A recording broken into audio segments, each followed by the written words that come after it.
বিশ্বের নানা প্রান্তে ছড়িয়ে ছিটিয়ে থাকা লাখ লাখ বাংলাদেশি প্রবাসী তাদের পরিশ্রম আর মেধাই দেশের উন্নয়নের অন্যতম চালিকা শক্তি। দক্ষতা আর শিক্ষার গুণে তারা কেবল নিজেদের ভাগ্যই বদলাচ্ছেন না, পাল্টে দিচ্ছেন পুরো দেশের অর্থনীতির চিত্র। বর্তমানে বিশ্বের বিভিন্ন দেশে অবস্থান করছেন প্রায় 1 কোটিরও বেশি বাংলাদেশি। তাদের পাঠানো রেমিটেন্সে প্রতিনিয়ত সমৃদ্ধ হচ্ছে দেশের বৈদেশিক মুদ্রার ভান্ডার। বর্তমানে দেশের মোট বৈদেশিক মুদ্রার রিজার্ভ ছড়িয়েছে $26 বিলিয়ন।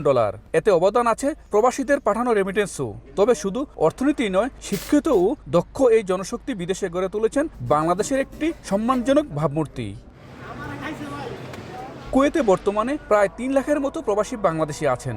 তাদের বড় একটি অংশ সাধারণ শ্রমিক হিসেবে কাজ করছেন। এছাড়া কুয়েতের মূল অর্থনৈতিক চালিকা শক্তি তেল, বিদ্যুৎ সহ প্রকৌশল, স্বাস্থ্য খাতে গুরুত্বপূর্ণ ভূমিকা পালন করছেন প্রবাসী বাংলাদেশিরা। তারা বলেন, এখানে যত বেশি দক্ষ মানুষ আসবে ততই বৃদ্ধি পাবে রেমিটেন্স।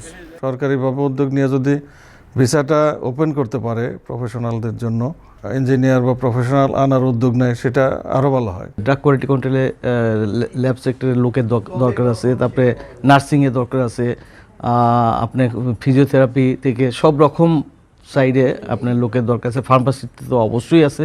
আপকামিং ডেইসে বেশ কিছু নতুন পাওয়ার স্টেশন আসছে, নতুন কিছু কন্ট্রাক্ট হচ্ছে, সেখানে যথেষ্ট দক্ষ শ্রমিকের চাহিদা থাকবে।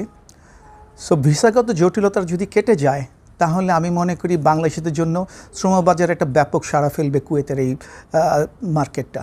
কুয়েতে দক্ষ জনশক্তি রপ্তানি, প্রশিক্ষণ এবং শিক্ষায় আরও বিনিয়োগী আগামীর পথ চলার চাবিকাঠি হতে পারে বলে মনে করেন সংশ্লিষ্টরা।